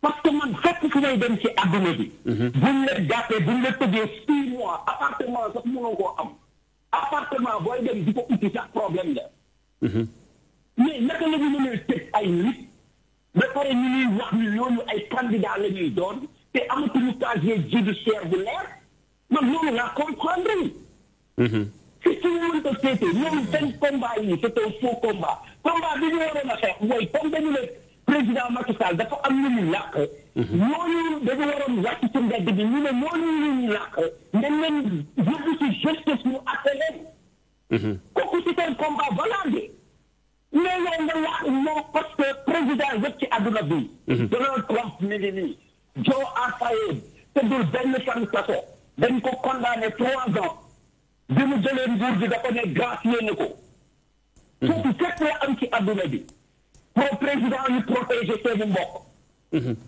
mais ñoom seen liggéey bi ñu waroon def mooy lu xeex ci terrain bi pour ñu acte ñi nga xam ni ci protéger nañ leen voilà merci beaucoup mais boo xam ni koo ne lu ne faw dañu xam ni ki moo ko def ñu ne kooku la ñuy protéger merci beaucoup suñu réew dëgguñu ko dañuy wax rek ku nekk dangay tar rek merci beaucoup Chérif jërëjëf nul ñu waa États-Unis d'Amérique voilà Balla mbokk mi indi na argument mais yow sa argument techniquement en tant que juriste article tel ba kiy diglu mën a xam-xam ni fii ñu ne état sukkandiku ba tax ngeen ni Karim éligible waaw xam nga tout à l'heure je crois que ñi ngi dafa wax article 27 et cetera mais man sama argument ak moom d'ailleurs le directeur général des élections bi muy def également son point de presse ou sa conférence de presse moom na évoqué waat parce que tamit on a des lois et règlements qui nous régentent mënuñu dem ko sukkandiku fi nga xamante ni fan nañ gis ni lii moo tax telle ou telle personne mënuñu nekk candidat muy l'article encore une fois ça va être un refrain boo xam day lasser les oreilles peut-être au Sénégal te dinañ ko wax toujours parce que il faut nit ñu comprendre que article L 31 du code électoral qui nous dit que les individus condamnés pour crime se condamnés à une peine d'emprisonnement sans sursis ou une peine d'emprisonnement avec sursis d'une durée supérieure à 1 mois assortie ou non d'une amende pour l'un des délits suivants, nous énumérons plus loin pour un peu faire l'économie, et en général pour l'un des délits passibles d'une peine supérieure à 5 ans d'emprisonnement ne peuvent pas être électeurs. Loolu article L31 moo ko wax loolu mooy dal fi mu nekk nii si Karim Wade. Maintenant article 31. Article L31 du code électoral. Maintenant toujours revenant à Karim Wade. Xam nga moi je crois qu'au Sénégal on a une très bonne justice. C'est-à-dire justice bi am nag malheureusement mooy quand ba fay bu jëlee une décision boo xamante ne arrangé na gars yi. Les gens applaudissent. C'est comme l'affaire Aïda Ndiongue. bu ñu relaxé ko oui justice bi baax na tey gis la et cetera mais bu jëlee décision boo xam arrangé la ñu ne justice bi baaxul. Mais monsieur le ministre la compétence d'une juridiction ou bien d'un juge dañ koy teg sur plusieurs cadres. Le juge peut être compétent matériellement. Le juge peut avoir une incompétence temporelle. Mën na am également une incompétence territoriale. Là il s'agit d'une incompétence territoriale. C'est-à-dire le juge a dit que Karim Wade moom bu fekkoon par exemple dafa ñëw fii au point E. dafa ñëw par exemple fii au point bi nga xamante ni actuellement c'est pas son domicile. C'est sa résidence. bindoo fi boobu le juge du tribunal de grande instance de Dakar ne va pas se déclarer incompétent mais doit na ko defee. Donc moom dafa def recours foo xamante ni war ko fa def. Son recours il devait le faire au niveau de la commission consulaire bi nga xam ne moo nekk au niveau de droit. Voilà le problème qui se pose. Loolu fi mu nekk nii moom moo tax le juge s'est déclaré incompétent parce que ñoom fa ñu waroon def seen recours. defuñu war ñu ko def seen recours. Mais encore une fois la question qui me taraude à l'esprit. Véritablement déjà on est à 6 mois de la présidentielle. Moi je crois que pour ñëw Karim Wade. réew bi ku ko bëgg a jël Macky Sall. waaw loolu moom waa PDS la concerné seen calendrier. waaw mais tamit dañuy politique ñu tam dañuy xool ni ñi xam ne ñii lañuy def yan wul maanaam. président Macky Sall bi mu bëggee jël 2008 à 2012 8 ans 4 ans autant pour moi. mu wër Sénégal mais à 6 mois. le candidat moo tax Modou Diagne Fada leur avait dit que je vais pas accepter une suicide. léegi xam naa dinaa ko laaj loolu mu tontu ñu fi. jusqu'à présent ñëw di dem di inscrire à quota. mais jour élection yi man da nga bëgg ngeen wax ma. le jour élection bi. mu def pour Fatick. d'accord merci beaucoup. dem doo ñëwaat. ma jël mbokk mi en ligne soog a ñëw ci Fall. mbokk mi nekk en ligne salaamaaleykum. allo. voilà dafa mel ni accès gul ñu koy xaarandi kon voilà c'est ça bu Fall. oui dafa mel ni xam naa ku mel ni moo Diop mi ngi naan bëgg naa wax ci affaire Karim Wade bi mais incha allah ñoom ci yow mais Fall dafa mel ni bu ñu xoolee yéen waa PDS mi ngi koy wax sàng article L31 moo xajamal cere seen candidat Karim Wade. ndax dañ koo condamné. ci loo xamante ni bii ni ñu sukkandikoo ci ni ko waxee le juriste Balla Diop dafay wax ni kon Karim wërta mën a éligible wala wërta mën a am bindu ci liste yi bu ñu sukkandikoo ci ni mu ko waxee ndax dañ koo condamné ci détournement boo xamante ni bii wala sax li ñu duppee enrichissement illicite loolu ngeen xam ko mais dafa mel ni bëgg a politiser mbir mi tax ngeen def ko candidat pour bëgg lu ko dal rek ngeen di voilà candidat PDS la Macky Sall def lii. kooku c'est une vie de l'esprit. Karim Wade kenn ñëpp xam nañ ci conditions yi ñu ko condamné.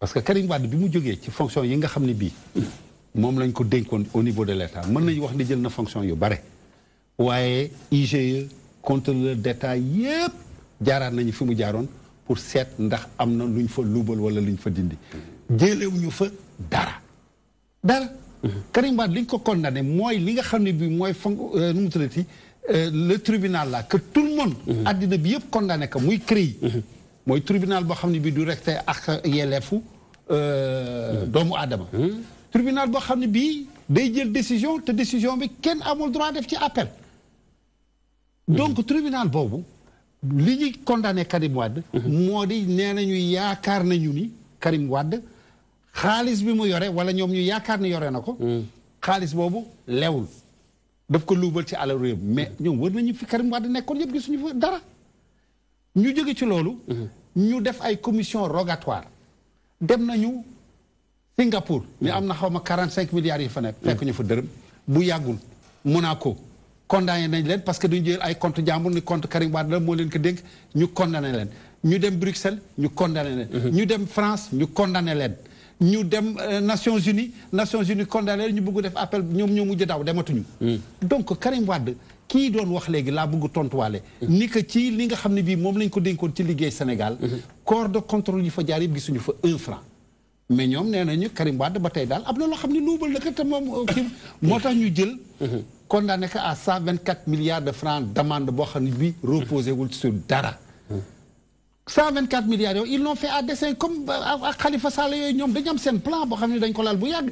moo di ëllëg bu fekkee ni Karim Wade comme niñ ko exilé yéen xam nga ni Karim Wade yéen a ko génn ci biti. yéen a ko dugal ci avion yéen a ko yóbbu ba Qatar. non attends. loolu moom yaakaaruma ko nag suñu Fall nag. prendre le prochain vol pour venir à Dakar. mais écoute xanaa tey loolu mën ngeen ko mën a wax mais bi ngeen koy dugal ci avion di ko wutal passeport di ko escorter di ko yóbbu aéroport dugal ko ci avion. lu tax ngeen bàyyi leen ko parce que ku ñu gracier. mais soxlawul ñu lay escorter. ku ñu gracier mën nañ la ubbil buntu prison bi nga génn dox ba sa kër bu la neexee. loolu mooy grâce. mais grâce boo xam ni dañuy indil fonctionnaire affaires étrangères. léegi la mu tax mënul bàyyi ko màggale. mu fekk la sa biir cellule. defal la passeport. alkaati yi président xam nga tribunal la ñoom ñëpp escorté la ba ñu dugal la ci affaire nit ñi yëlub dugal. yóbbu la mais attendez soyons sérieux. Karim Wade est un exilé politique. il ne sait pas pour revenir et il va revenir. ca ba léegi jàpp ngeen ni muy seen candidat ak lu mën di xew. Karim Wade mooy candidat PDS parce que Karim Wade ki ko désigné du Cheikh Sadibou Fall du yow du keneen. PDS ñoo def seen congrès ñu woo département yëpp. woo ñëpp ñu ñëw taxaw ñu ne ñoom Karim Wade lañu te bi ñuy fal Karim Wade il n'était pas seul. amoon na yeneen ay candidature concurrente. moom lañ jël. dégg naa ngeen wax lu am solo Sëñ Fall ngeen ni. élection du am bu ci Karim Wade bokkut. loolu fu ngeen teg loolu waa PDS mën nañoo teg élection am ci biir Sénégal c'est un combat boo xam ni que toute l'opposition doit assumer. parce que comme ni ñuy noote Khalifa Sall noonu la ñuy noote Karim Wade te ëllëg ñi nekk ci opposition bi yëpp mën leen daan donc le régime de Macky Sall c'est un régime de dictature. boo xam ne bii fi mu nekk li muy def. moo di def li ngay wax ne yaa ngi xam bu baax li ngay wax. kan dictature nga wax. oui dictature la wax parce que fi mu nekk nii il concentre tous les pouvoirs. la preuve mi ngi nii reculer élection yi te concerté wul ak kenn. au moins mënoon na wax société civile bi wala mu wax yeneen parti. mais il n'est pas obligé il est un peu discrétionnaire. mais écoutez la démocratie. ce n'est pas simplement des lois c'est une pratique. c'est une pratique la démocratie c'est simplement de dire que parce que tout le monde sait que boo doxee ci loi rek. def lu la neex surtout nature régime bi nga xam ne bii moo ñu gouverner tey. c'est un régime monarchique. le président de la République est au centre et au cœur de tout. C'est lui qui gouverne la justice et le président de la magistrature. C'est lui. Non, mais attendez, mais écoutez, vous avez gouvernance sobre et vertueuse. Donc, nous, ce qu'on attend de vous, c'est que même vous faites. Gouvernance sobre et vertueuse, vous parlez de gouvernance monarchique. Il n'y a pas de monarchie au Sénégal. Mais ici, tout le monde. Non, mais defal ndànk ñu wax monarchie du question monarchie ay institution la. Tous les pouvoirs de ce pays sont concentrés. Mais je n'étais pas d'accord sur ça. Même du temps de Wade, du temps de Diouf, on l'a combattu. Ce qu'on attend de vous, c'est qu'aujourd'hui, comme vous l'avez promis, que vous fassiez bouger les choses. Mais vous êtes en train de faire reculer le pays. Parce que vous avez installé le pays dans... Ça, c'est pas le PIB qui le dit. Mais écoutez, quel PIB? Ne parlons surtout pas de PIB parce que sinon, là, je vais vous mettre une colle. Votre PIB de 7% là, il n'y a que vous qui le ressentez, vous et vos gnognes, et vous qui faites des soupes ça nous dit à la Mecque yéen a xam PIB bi. le Sénégalais yi toog fa la jaaxle taw bi wër leen ak ndox mi. ñooñu xamuñu PIB 7%. ma terminer rek doo ma maye ma terminer. donc yéen seen régime yéen a créé les 124 milliards là yi nga xam ne bii pour Karim bu ma buggee dellu si d'ailleurs Seydou Gueye wax na ko ñëpp wax nañ ko na dellu si. waaye bu dellu see bu ñëwee rek ñu dugal ko ci kaso bi parce que yor nañu 124 milliards fekk nga teg 124 milliards yooyu. ci lan ci ay accusations yoo xam ne gratuite amu leen benn preuve là-dessus. voilà donc ñun li ñuy ñaan mooy Sénégal le président Macky Sall mu delloo si xolam. kenn ñaanul Sénégal tàkk kenn ñaanul Sénégal dugg ci ay jafe-jafe comme ni ñu ko waxee léegi te yoon bii ñuy dox. li ñuy wax ne lii raam ci ñaay bi la jóg loolu kenn souhaité ko parce que ñi fi bàyyi ak régime ñi fi bàyyi yëpp. ñu def ay alternance ñu Sénégal bu Ablaye Wade jëlee pouvoir bi Diouf daanu day tàkk. ñu ne Ablaye Wade bu fi jógee Macky Sall day tàkk mais nii tàkkul yéen ay teg ay ingrédients yoo xam ne bii. di jël nit ñi di dugal kaso nu mu leen di waxee fii Sénégal léegi ay lettre de cachet la xam nga luy lettre de cachet. lay lettre de cachet la bi kii moom leen mooy am na ñoo xam ne ñu ngi ci pouvoir bi qui ont été épinglés par le pouvoir de Wade. vous deviez poursuivre la procédure. bi ngeen ñëwee xooxatal ngeen leen bi ñuy ranger seen gannaaw ngeen jël leen teg seen gannaaw di promener ak ñoom ci avion ñi ngeen jox leen ay fonctions donc loolu ngeen war a bàyyi fi mu nekk Sénégal kenn mënu leen titre xam nga Sénégal c'est un peuple responsable kenn mënu leen titre ay xooxatal yi ngeen def ak naan ñun ñoo am doole ñun ñoo def li ku di ñu tëj la ak di menacer par la justice parce que keroog nee nañu président menacé wul ci affaire magistrat yi. mais magistrat yi waxuñu magistrat Sénégal dañu magistrat yi. c'est un problème de système tant que le système qui gouverne la magistrature sera là. inféodé au pouvoir on n'aura pas une justice équitable quelle que soit la qualité de nos magistrats qui sont honnêtes. ma daaneel s'il vous plaît mais écoute Mimi Touré l'a fait. Mimi Touré a insulté les juges de la CEDEAO en les traitant de corrompus. Nous mettons le gars de Louga là, comment il s'appelle encore? Taxaw na fi magistrat ñoo mu saaga leen génne leen ñi la xamuñu dara. Et alors ces gens-là voulaient quand le président Macky Sall dit que la justice nous mettons ku leen saagaati mu def dara, mais na commencer par ses propres troupes. Voilà, Salibou Fall jaajëf. Salibou Fall merci beaucoup. S'il vous plaît Balla, s'il vous plaît dañu ci wala dafa am ay normes plateau Balla s'il vous plaît. élection nan lay def pour voter. Man loolu rek la loolu dana la ko mais Ablaye Wade lay inscrire. Fanti mais Ablaye n'est pas candidat. Non. Il peut voter à Paris. Balla s'il vous plaît. Plateau bi man ak yéen la du yéen ñaar kese am. Monsieur Fall respect bi ma la jox bari na plateau du yéen ñaar kese mais ñun waxtaan la. respecté façon ñi joxe parole bi. Voilà monsieur Diop da nga bëgg am noo gisee ci mbirum Karim Wade donte problème bi ngeen am rëy na trop mais teewul ngeen jàpp ni xëy na Karim Wade li xew am ngeen ci xalaat. parce que par rapport ak jugement Khalifa bi. daa am benn amende bu juge bi wax. muy 1,830 milliard. donc pour relever deux choses benn bi même le juge Kandji bi muy par Kandji Lamotte bi muy def jugement bi il a vu que ne y a des mandats yoo xam ne ñu ngi ko dugal si montant yi te nekkul si biir dossier bi ëpp am na 6 mois yoo xam ne Khalifa deful woon budget te y a les 30 millions qui sortaient tous les mois yaa may dégg biñ ko loolu naka la mën a nekkee. budget amul xaalis bi génn. préfet approuvé budget bi. préfet moo jox budget am approuvé ko jox percepteur mu exécuté. parce que Khalifa daa bañ a voté budget bi. beneen bi mooy partie civile de l' état. foofu la juge bi sukkandiku pour yokk kii bi mais état bi amul place ci dossier bi. parce que dañ ne collectivités locales yi. ñoo moom seen bopp.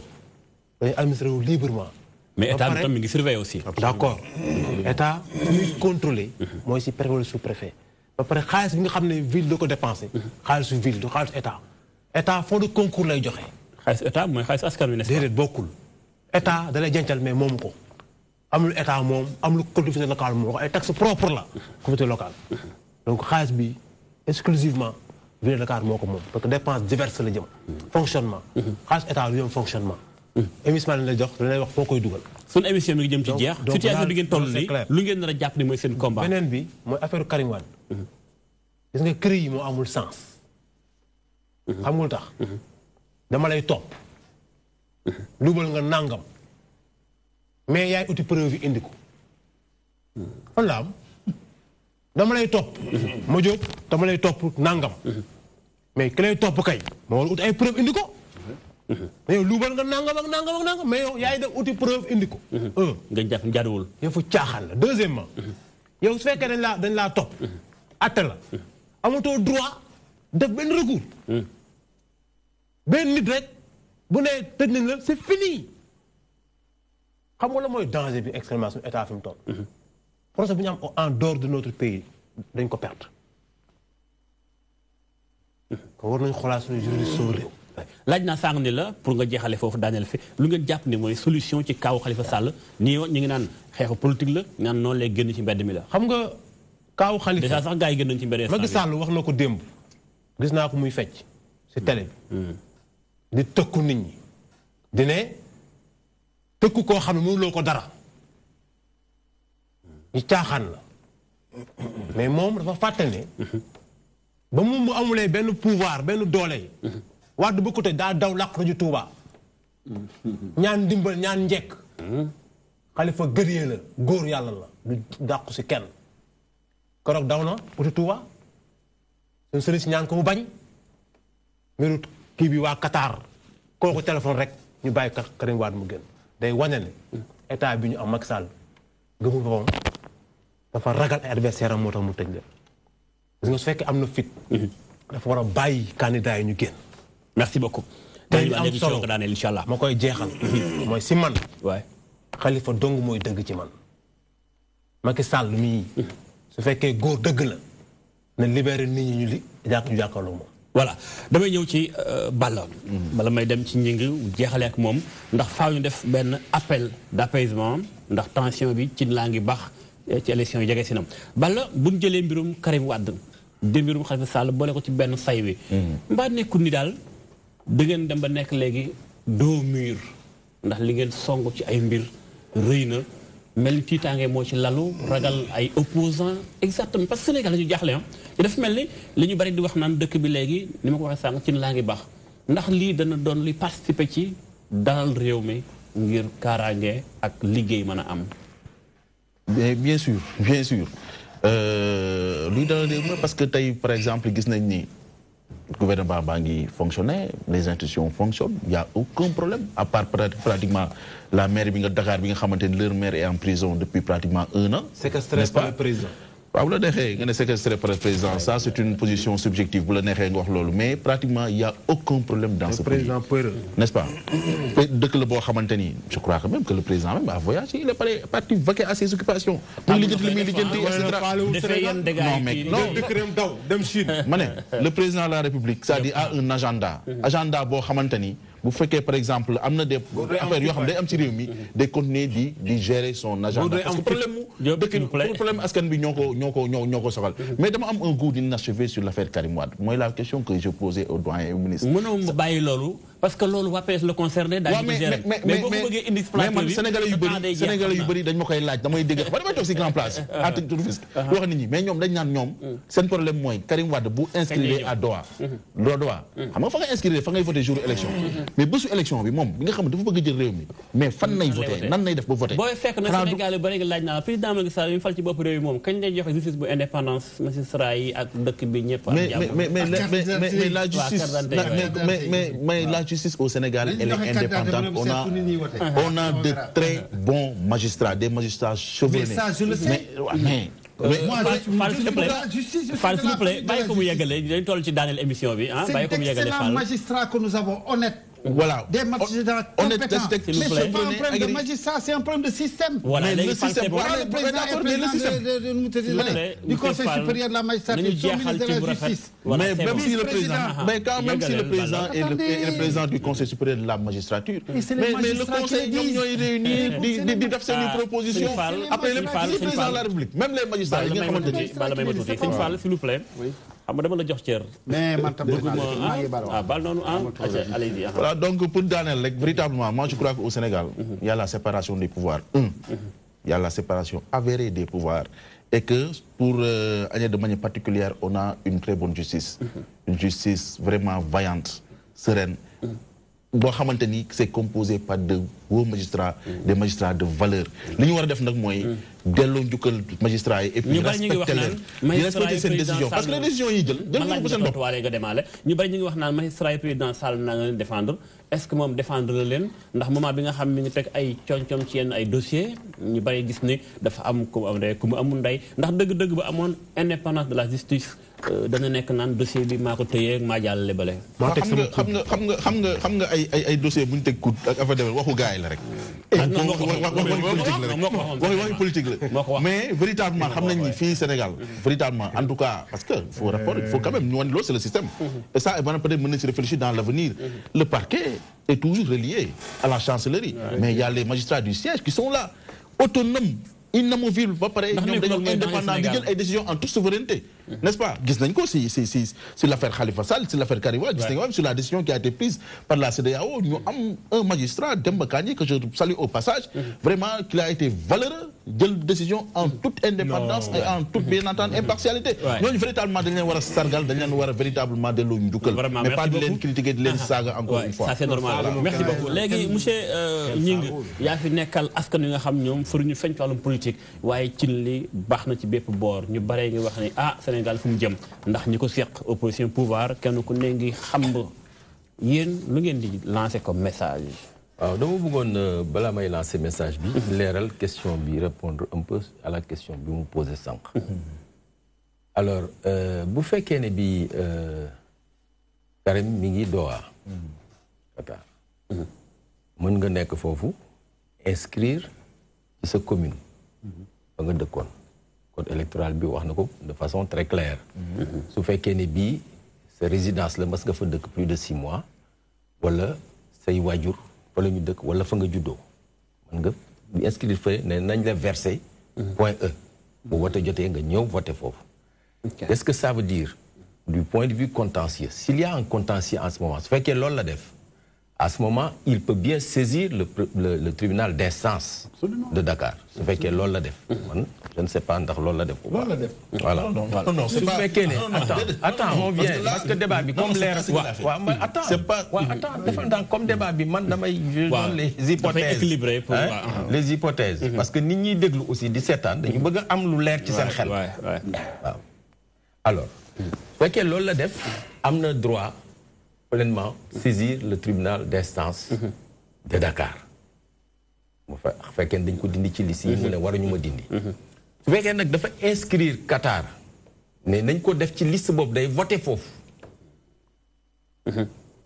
en ce moment ci période période bi nga xam ne ci la commission yi doon inscrire période de révision exceptionnelle bi boobu le contentieux bi ñi ngi koy tuddee contentieux concomitant c'est-à-dire c'est pendant même le déroulement des opérations bu ñu ko notifier rejet bi il a 3 jours pour saisir le chef de la juridiction diplomatique ou consulaire alors c'est lui qui peut nous dire dans quel cas est Karim? Parce que c'est lui qui est avec Karim dans son parti. Enfin, peut-être toi, tu es dans l'administration, tu es dans le secret des dieux. Si tu as des éléments précis... Non, tout à l'heure, je parle. Non, mais attends. Vous faites qu'on présente tel était le cas. Ça ne vous poser question. De manière automatique, c'est ton. Je n'ai pas terminé. Je t'ai dit que Ablaye Wade s'est inscrit à Paris. Il a demandé à être inscrit comme Karim. Au point... Non, Ablaye Wade s'est inscrit à Paris parce qu'il va voter à Paris. Voilà. S'il vous plaît, c'est clair. Pour les candidats. Non, mais même il vote là-bas. Il vote là-bas. Je pense que le procureur général, su fekkee ne vraiment wax na ne dañu delloo Karim dans ses droits, dugalaat ko ci fichier bi mu vote nekk électeur voté. Certainement, il a dû se baser sur ça. Voilà. Léegi pour daaneel. waaw pour daaneel message boo xam day tax ba dënn yi dal ndax ñëpp ko soxla vraiment jàmm. Vraiment. ñun société civile bi waxoon naa ko ci si njëlbeen bi ñuy tàmbali waxtaan bi nii ñu gis yëf yi di ko doxee réew mi di ko doxee jëflante bi dox diggante parti au pouvoir bi ak parti d'opposition yi jëflante boobu dalul suñu xel lu war a am rapidement pour solution am pour alors yaakaar nañ ne war nañu mën a tase waxtaan ba juboo ci ni nga xam ne noonu la ñuy doxalee élection yi loolu nag am na problème yu bëri y a le cas de Karim cas wu Khalifa Sall y a autorité bi nga xam ne moo war a organiser élection yi ji ngi wax ne mais loolu saa leen ci wooyee ñu bañ on les appelle waaw vraiment dégg na baax sa message voilà mooy toog waxtaan mënta ñàkk léegi mënul ñàkk solution société civile bi tase nañu Gorée société civile bi 27 organisations de la société civile tase nañu ñaari fan ak ñetti fan ci mois d'août à Gorée def une déclaration de Gorée woo réew mi pouvoir bi ak opposition ñu toog waxtaan pour que vraiment ñu toog waxtaan merci beaucoup pour que élection yi mën a am ci jàmm merci beaucoup monsieur Gningue muy Djibril Gningue bokk ci li nga xam mooy kuréel yi ëmb société civile te ñu war a waxtaan ngir élection yi leer am ci biir Sénégal merci ci teewaay bi ci plateau bi gërëm dama bu baax Balla Diop yow tam merci beaucoup nuyu ñu ministre de la justice parce que xam naa ni du ñàkk moo la bàyyi nga ñëw ci plateau bi nga doon chef de cabinet nuyu ko bu baax Ismaïla Madior Fall di wax nag ñu ngi koy xaar ci DTV ak ay émissions yi am solo yi nga xam ne ñu ko fiy def di gërëm tam bu baax Sadibou Fall son excellence gërëm bu baax tam waa PDS yi nga xam ñoo la yebal pour nga ñëw fi suñu plateau merci beaucoup ma Diop yow itam gërëm na la bu baax a baax yóbbante nuyoo ci ñi nga bokkal liggéey beeg ku mel ni Khalifa Sall ak ñoom seen